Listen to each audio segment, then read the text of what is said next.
आकर्षित करते हैं। कौन कर रहे हैं? कोई अपने एक्टिंग की बदौलत, कोई अपने गायन की बदौलत, कोई अपने फिल्मों की बदौलत, कोई अभिनय की बदौलत, और इनमें मैक्सिमम वही लोग हैं जो अपने गांव से, घर से निकल के यहाँ पे आए तो उस समय उनकी कोई पहचान नहीं थी, लेकिन वो अपने कड़ी मेहनत से अपनी एक पहचान बनाए। कुछ प्रोड्यूसर हैं, कुछ डायरेक्टर हैं यहाँ जो बैठे हैं, कुछ एक्टर एक्ट्रेस, कुछ स्क्रिप्ट राइटर्स हैं, कुछ म्यूजिक डायरेक्टर्स हैं। ये सब अलग अलग विधा के लोग हैं। और मैं इसको बहुत हल्का कार्यक्रम रखना चाहता था ताकि हम आपको इस बात के लिए थोड़ा सा बता सकें कि आपका समय समय पे मुंबई आना होना चाहिए। इनमें से आप कई चेहरे तो ऐसे हैं जो कहीं भी रहे तो पहचाने जा सकते हैं। ऐसे हमारी राखी सावंत जी भी बैठी हैं, इनके लिए भी जोरदार तालियां बजा दीजिए। आज आपस में बजाना पड़ेगा। आइए कल्पना जी। तो एक आपके गजेंद्र चौहान जी आ जाओ।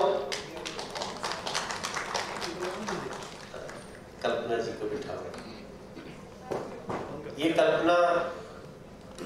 कल्पना जी हैं, वेरी फेमस सिंगर जी हैं, रहने वाली आसाम की हैं, लेकिन ये भोजपुरियों के दिलो दिमाग में छाई हुई। और मनोज जी तो आपके समक्ष अभी आपके साथ ही आए।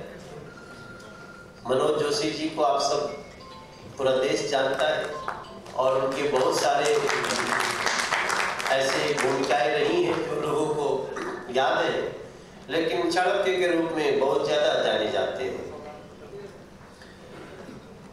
तो मनोज प्रोड्यूसर भी हो गए। जी भैया के लिए भी स्वागत कर दीजिए। और उनके जो बगल में है, मैं कुछ लोगों को पूरा परिचय नहीं करा पाऊंगा। अच्छा तो ही हो, मैंने चौरसिया जी हैं। तो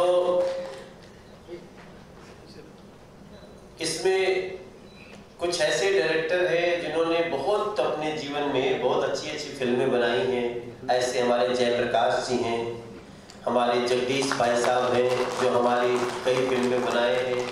और इन कई डायरेक्टर्स में एक हमारे डायरेक्टर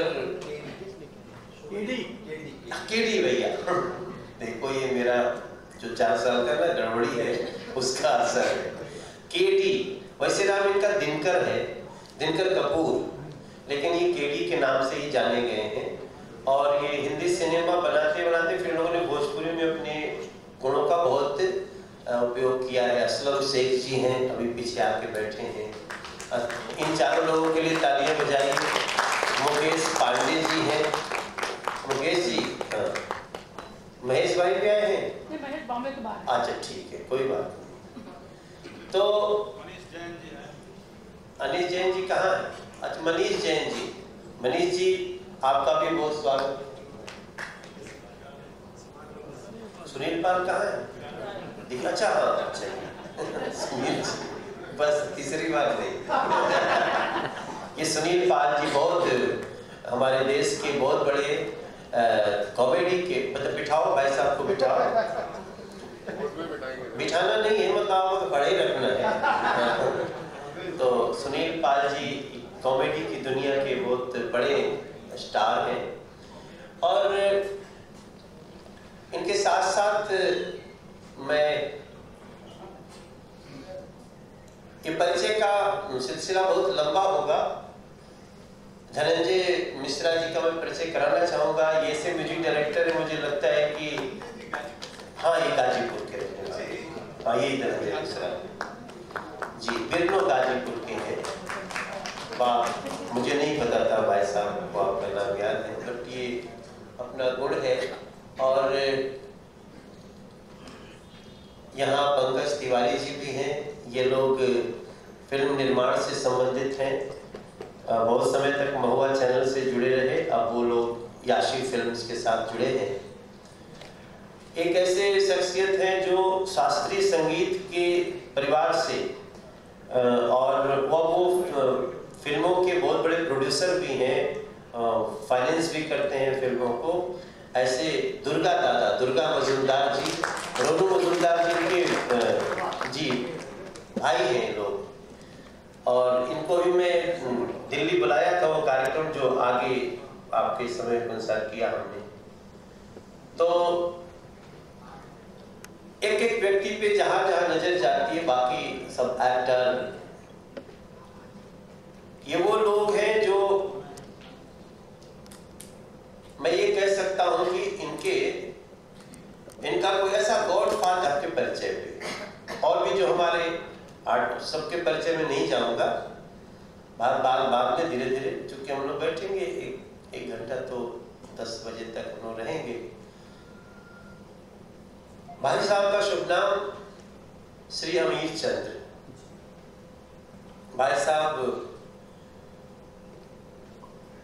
बाल्यकाल से ही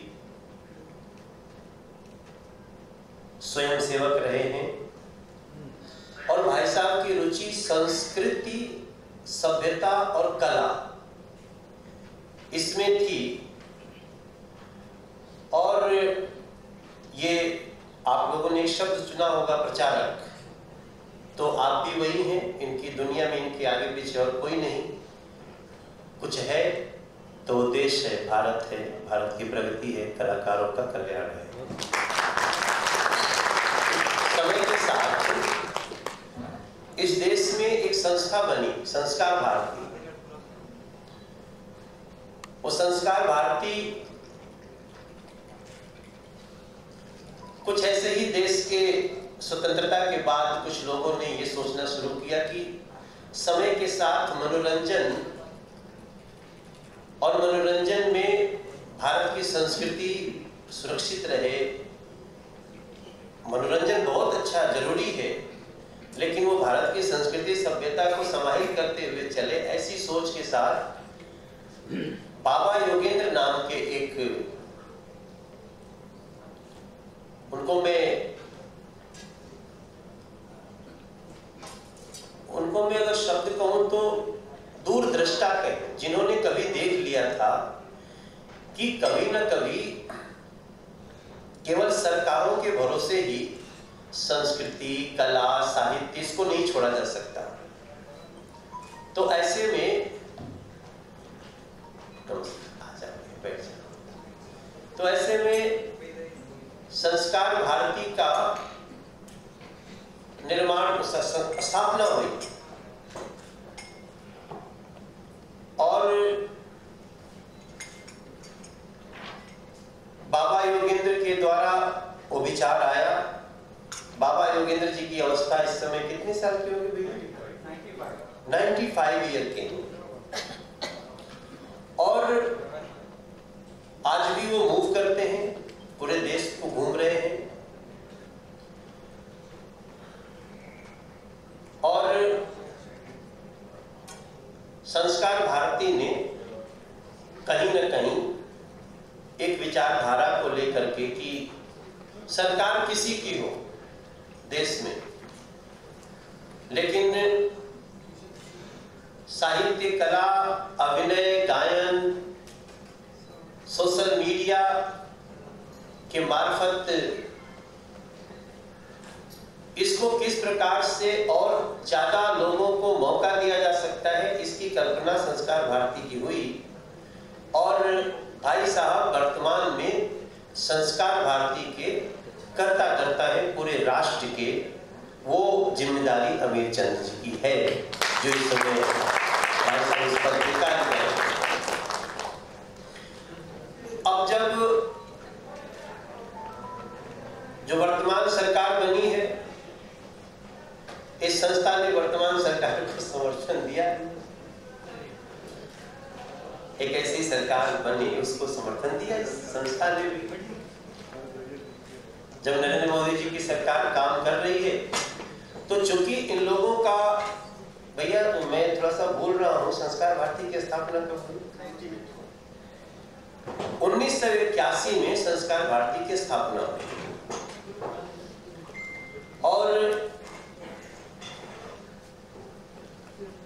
जब ये सरकार बनी तो संस्कार भारती से बहुत सारे सलाह सरकार ने लेने शुरू कर दिए। जैसे महोत्सव होते हैं देश में, उसमें किसको हर जगह से लोग आने चाहिए, बिना भेदभाव के लोगों को बुलाया जाना चाहिए, ये उसकी संस्कार भारती की एक कोशिश है। तो निश्चित रूप से जब सरकार बनी तो अब मेरा सौभाग्य है कि मैं आज सरकार में हूं।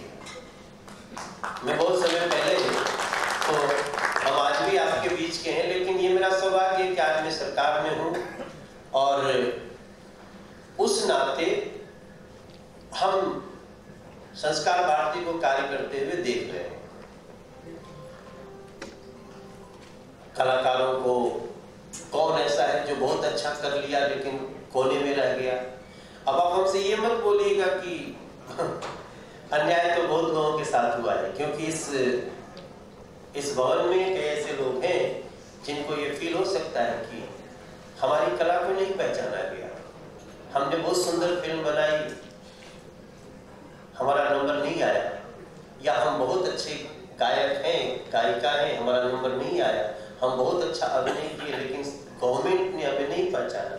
ऐसी बातें कई लोगों के मन में हो सकती हैं, लेकिन याद रखिएगा कि जिसको इन लोगों ने सपोर्ट किया उसको आए हुए 4 साल हुआ, गाड़ी धीरे धीरे पटरी पे आ रही है। तो ये भी मैं समझता हूं कि मुंबई की एक यूनिक मीटिंग होगी जिसमें वर्तमान में कलाकारों के हितों की रक्षा करने वाली सरकार से जुड़ी हुई, सरकार के तरफ से बार बार समाज में एक व्यवस्था रहती है। आप सब जानते हैं, हम सब लोग गांव से आए हैं। एक नाई होता है, वो हमारे मेरा कोई नाता नहीं है और संगीत के जरिए मैं बहुत कुछ अपने आप में तब्दील, या जो भी मैं अपने आप को पहचानी एक तरह से। मेरा सवाल है एक्चुअली, हाल ही में मैं कॉमनवेल्थ गेम्स में गई भाग लेने, और मुझे Commonwealth Games Australia Gold Coast, और भारतीय लोक संगीत की अलग अलग भाषाओं में गाती हूँ, तो उसी के एक भाग के रूप में गई। मुझे ना तो भारत सरकार ने भेजा, ना ही असम सरकार, ना ही उत्तर प्रदेश बिहार सरकार, मुझे सीधा Australia Commonwealth games sports and cultural activity, वहाँ से मुझे कॉल आया। और मैं हैरान थी, पहले तो मैं हैरान थी कि मैं क्यों, मैं कैसे। लेकिन उस दौरान मुझे एक बात बहुत स्ट्रांगली ये फील हुआ कि जो रीजनल भाषा की कॉन्सेप्ट है वो एक्चुअली अपने आप में, हर रीजनल भाषा या डायलेक्ट बोली अपने आप में एक जो कलाकार है, स्पोर्ट्स एंड कला दोनों में हमेशा एक, जहाँ तक सरकारी रिकॉग्निशन की बात है, वो फर्क रखा गया। मुझे ऐसा लगा जैसे कॉमनवेल्थ गेम्स में जो भी स्पोर्ट्स पर्सनैलिटी, भले ही उनकी उम्र कम हो, अचानक उनको ब्रॉन्ज मेडल भी मिल जाता है। वापस वो जब देश में आते हैं, उनको सरकार बहुत ही श्रद्धा के साथ उनको रिकॉग्निशन देते हैं। और हम भी उसी दौरान, हम भी भारत को ही रिप्रेजेंट करने गए, या बहुत सारे लोग गए, लेकिन हम लोग जहाँ तक सरकारी रिकॉग्निशन है कलाकारों को, जब तक शायद मैं 60 इयर्स के नहीं हो जाऊँ या व्हील चेयर में नहीं जाऊँ, मुझे लगता है, आई एम सॉरी, पर मैंने ऐसा महसूस किया कि स्पोर्ट्स पर्सन को अचानक रिकॉग्निशन दिया जाता है, कम उम्र होते हुए भी। कलाकारों को बहुत समय लगता है, और खासकर लुई बैंक्स जैज संगीतज्ञ है, बहुत सीनियर, जो मिले सुन मेरा तुम्हारा से, उनका बहुत सब लोग जानते हैं उनको। मैंने इन लोगों को देखे, हम सभी लोग एक्चुअली मुंबई में आई थिंक बहुत क्रिएटिविटी या कार्य में जितना कॉन्सेंट्रेशन रखते हैं, जो आपने बहुत अच्छा किया है। ये जो आज एक मीटिंग एक तरह से हुआ, I think, I am very sorry, Delhi में मेन, क्या बोलूँ मैं बहुत डायरेक्टली बोलती, आई डोंट नो आपकी तरह मुझे डिप्लोमेटिकली बोलना नहीं आता। लाइक हम लोग यहाँ क्रिएटिविटी में जितना बेसिक व्यस्त रहते हैं, दिल्ली में थोड़ा सेटिंग होता है शायद, हाँ मुझे ऐसा लगता है कि, और वहाँ से सीधा चले जाते हैं। Folk heritage and cultural identity who am I, मैं कौन हूँ, मेरा सांस्कृतिक परिचय क्या है। लेकिन मीडिया में भी, खासकर प्रिंट मीडिया, न्यूज़पेपर में भी ये बात सोचिएगा जरूर, सांस्कृतिक दिशा को पेज 1 में कभी जगह नहीं मिलती है, हमेशा वो सेकंड या थर्ड पेज में होता है, न्यूज़पेपर में खासकर। सो जिस देश में न्यूज़पेपर के फर्स्ट पेज में क्या सब्जेक्ट होगा, उसमें संस्कृति है ही नहीं, तो वो एक्चुअली सोचने वाली बात है, आई थिंक। और बस खासकर मैं वो जो कॉमनवेल्थ जो बात है वो इम्पोर्टेंट है। आदरणीय अमित सिंह जी, हमारे सांसद सुपरस्टार मनोज तिवारी जी मेरे भाई, और यहाँ उपस्थित सारे कलाकार, मीडिया के लोग, सारे महान भाव को मैं गजेंद्र सिंह जी आए हैं, गज भाई आगे आइए भैया,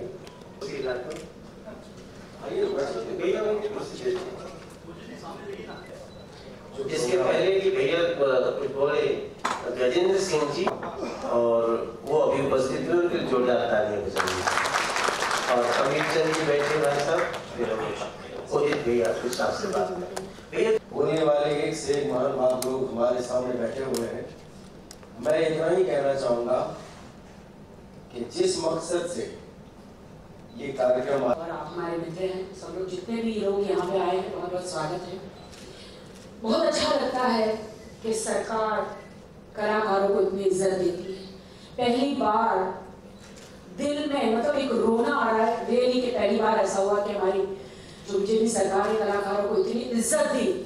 रियली बहुत ही अच्छा लग रहा है कि बड़े बड़े नेता जो है कलाकारों के घर पे जाते हैं, उनको रिस्पेक्ट देते हैं। मेरा एक सवाल है सर, पूरी फिल्म बनती है संगीत से, म्यूजिक से, हीरो से, हीरोइन से, विलन से, तो सर पूरी फिल्म बनती है तो उसमें एक बहुत अहम किरदार आइटम, मुझे नहीं पता ऐसे आप लोगों ने नाम दिया, मैं भी एक कलाकार हूँ, और पूरी फिल्म बनती है जब बड़े से बड़े हीरो, बड़े से बड़ी हीरोइन भी इससे आइटम सॉन्ग्स करते हैं, गाने करते हैं, स्पेशल अपीयरेंस। सर आपने भी बहुत सारे गाने गाए हैं, ये भी हैं। राइस प्लेट होती है, दाल चावल रोटी सब्जी होती है, तब एक राइस प्लेट होती है। वैसे हर फिल्म में आइटम सॉन्ग भी होता है, तो हर किसी को रिस्पेक्ट दिया जाए, आइटम सॉन्ग को भी कभी कभी अवार्ड दिया जाए। सर निर्णय बहुत देर तक, और अभी मैं और किसी के पास कोई दुर्गा दादा को दो माइक। गया था हाफलॉन्ग में, मेरी जिंदगी का पहला प्रोग्राम था, वो तस्वीर मैंने आज भी संभाल के रखा हुआ है। हम कलाकारों को संस्कार, उनको देखना, उनकी परफॉर्मेंस, उनकी कला को उनको सुनने का मौका कभी नहीं मिलता। तो मैं जब पहली बार गया था, मैं और शेखर सेन हम लोग कार्यक्रम देने गए थे हाफलॉन्ग में। जब मैं वहाँ बजा रहा था तो बनवासी कल्याण के छोटे छोटे बच्चे जिनको एडॉप्ट किया हुआ था, उस जमाने में एक बच्चे को एडॉप्ट करने के लिए सिर्फ 2000 रुपये लगते थे। तो हमने वो मैं भी उस समय बहुत स्ट्रगलर था, तो एक बच्चे को बनवासी कल्याण केंद्र के एडॉप्ट किया था। लेकिन मुझे उस समय ये फील हुआ कि संस्कार भारती एक ऐसा काम कर रही है। हम लोग बड़े बड़े मेट्रो शहर में, दुनिया भर के शहरों में प्रोग्राम कर, अच्छी बात बताई, लेकिन कोशिश करूंगा कि बातचीत में इस बात की मर्यादा रखूं कि किसी को बुरा भी ना लगे और सबको अच्छा लगे। राखी जी बहुत धन्यवाद। राखी जी को जोरदार ताली, मैं इनका बहुत बड़ा फैन हूँ, जोरदार ताली।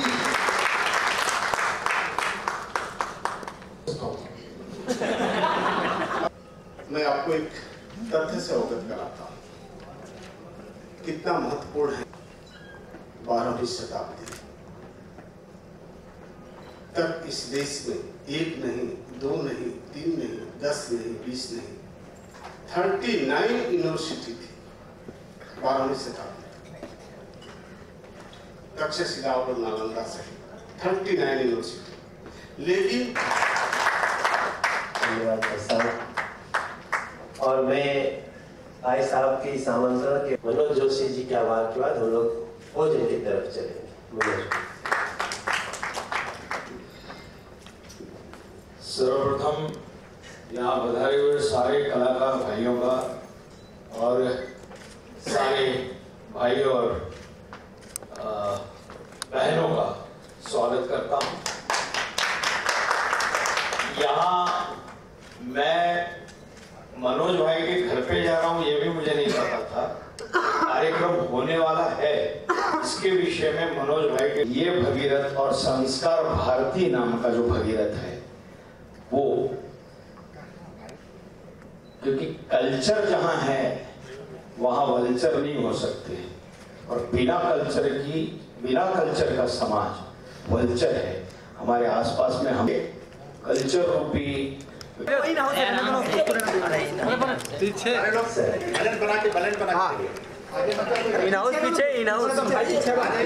अभी पीछे मेरे पीछे सर यस ये सामने यस सर लोग सामने हाँ सर सेंटर लोग लाइट आ रहा है सेंटर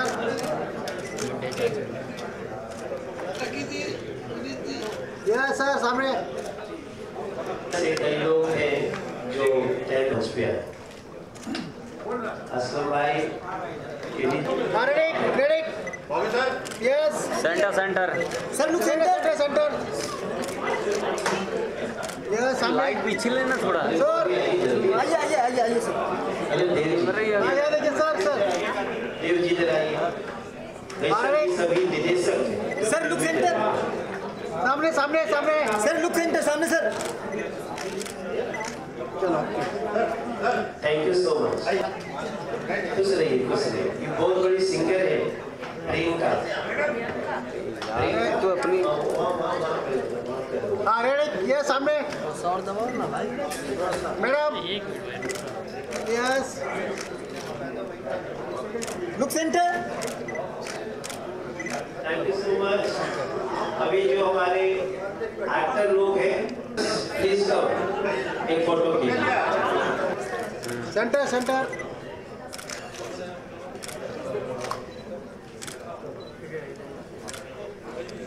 ये नरसू जी की जो फिल्मों के पोस्टर्स बनते हैं वो करते हैं। अरे वाह, ये म्यूजिक डायरेक्टर है मधुकर आनंद जी। मधुकर जी आ जाइए। कुलदीप जी हमारे है और आजकल आपके सलाह से कलाकारों के हित सिद्ध होते हैं, तो अब हम लोग चाहते हैं कि सरकार कलाकारों के द्वार आए, और मुंबई में सब गुणी हैं, उनके नाते आज ये आगमन हुआ और एक बहुत बड़ा निमंत्रण भी है जो मैं चाहता हूं कि अमीर चंद जी खुद अपने मुख से देंगे। मनोज जी ने जैसा कहा कि सरकार इस क्षेत्र पर भी और स्वयं पहल करे, आगे कदम बढ़ावे, तो मनोज जी ने पहल किया है, ये सरकार का ही कदम है। और मुझे भी उपस्थित रहने का अवसर मिला, कला क्षेत्र से हूँ, तो इस पहल का मैं समर्थन भी करता हूँ, स्वागत भी करता हूँ। सर, आपने अभी प्रभु श्री राम और लक्ष्मण का नाम लिया था, लेकिन आज तक जो भी प्रभु श्री राम और लक्ष्मण का किरदार उन्होंने किया था, रघुवीर जी और सुनील लहरी जी, आज तक किसी भी सरकार ने उनको किसी भी अवार्ड के लायक नहीं समझा। पद्मश्री तो दूर की बात है, छोटा सा अवार्ड भी उनको आज तक नहीं मिला है। इसके बारे में आप क्या कहेंगे? देखिए, ये ठीक है कि सरकारी पुरस्कारों का, सम्मानों का अपना एक महत्व होता है, लेकिन ये भी सच है कि जिसको रामाश्रय मिला हो वो राजाश्रय की बहुत चिंता नहीं करता है, और आज भी वो दुनिया के और समाज के जहन में वो उतने पुरस्कृत हैं। शायद जिनको पुरस्कार मिला 70 सालों में आज से पहले, उनको कोई आज याद नहीं करता है, लेकिन जिन किरदारों की आपने चर्चा की है आज भी वो जनमानस में रचे बसे हैं। तो सच पूछिए, कलाकार तो समाज से और जनता से ही पुरस्कृत होता है।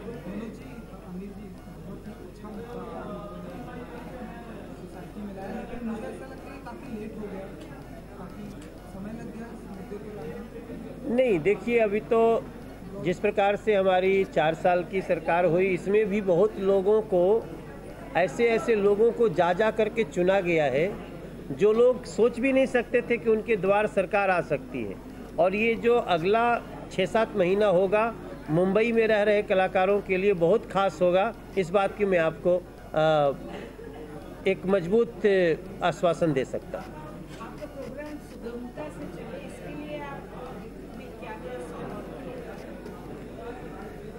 देखिए, सबसे बड़ी तो बात यह है कि अभी तक हम लोग सिर्फ कान से सुनते थे। दिल्ली में बैठ करके लोग जो है वो कान से सुन लिए और जो कान में आया उसके आधार पे डिसीजन ले लिया। अब हम लोग स्वयं आ रहे हैं और हम लोग कान से सुने और आँख से देखे, प्रत्यक्ष लोगों के बीच बैठ के उन कलाकारों को उनका हक मिले, इसके लिए आगे योजनाएं बना रहे हैं। मैं समझता हूं कि अपना संपर्क हर स्तर पे हो रहा है। जैसे हम अलग अलग रीजनल इंडस्ट्रीज़ के साथ भी मिल रहे हैं, टीवी इंडस्ट्रीज़ के साथ मिल रहे हैं, और भी जो बहुत लोग ऐसे हैं जो बड़े सफल हैं।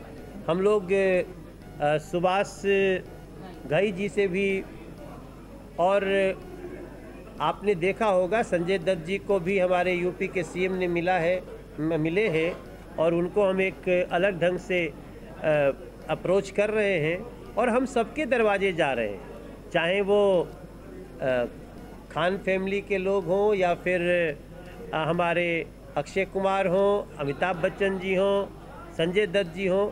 हमारे लिए एक जो लाइन है नरेंद्र मोदी का, सबका साथ सबका विकास, उसको हम पालन करने जा रहे हैं।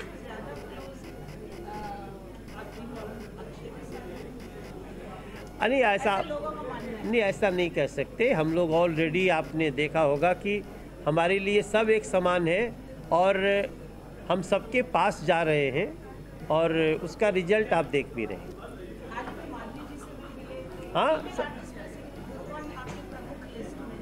देखिए, किससे मिले तो वहीं तक सीमित नहीं रखना है।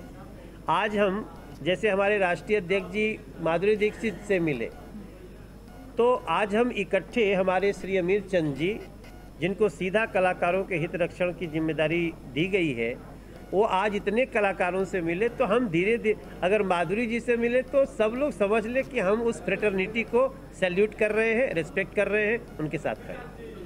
और सच पूछिए,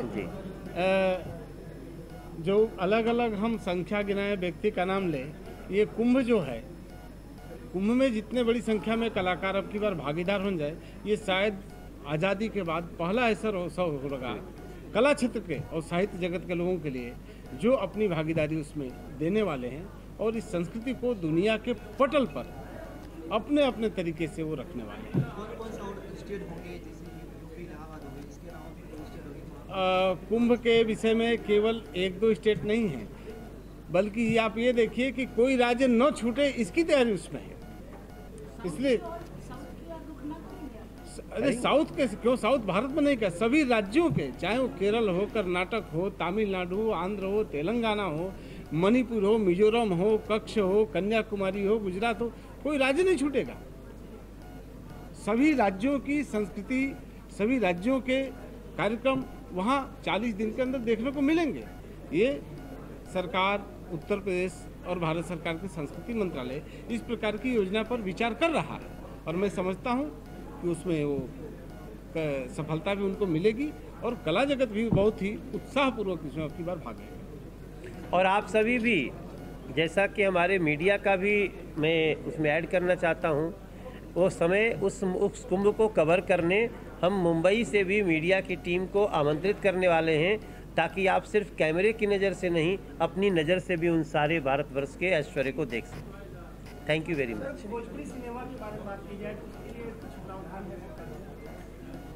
जब सारे सिनेमा है तो उसमें भोजपुरी सिनेमा भी बहुत महत्वपूर्ण ढंग से है। इसमें कोई मराठी है, भोजपुरी है, सब कुछ शामिल है उसमें। भारत की, देखिए, भारत की जितनी भाषाएं हैं, बोलियां हैं, सब वो मातृभाषा है, और हम अपनी मातृभाषा को, मातृबोली को हम कमज़ोर होने नहीं देंगे। ये हमारे कई प्रकार के कई स्तरों से ये बात आई है, और गत 1-2 वर्षों में तो बहुत ज़ोरों से चर्चा आई है। इसलिए क्योंकि अगर वो सशक्त होंगी तो हम और ऊपर सशक्त होंगे। जो हिंदी जगत में आते हैं, अपने अपने जगह से, अपने अपने बोधी भाषा से करके ही आते हैं, तभी उनको जगह यहाँ मिलती है। इसलिए जहाँ लोक भाषाएं, लोक बोलियाँ सशक्त हैं, वो यहाँ भी सशक्त हैं। बहुत बहुत धन्यवाद। Thank you very much.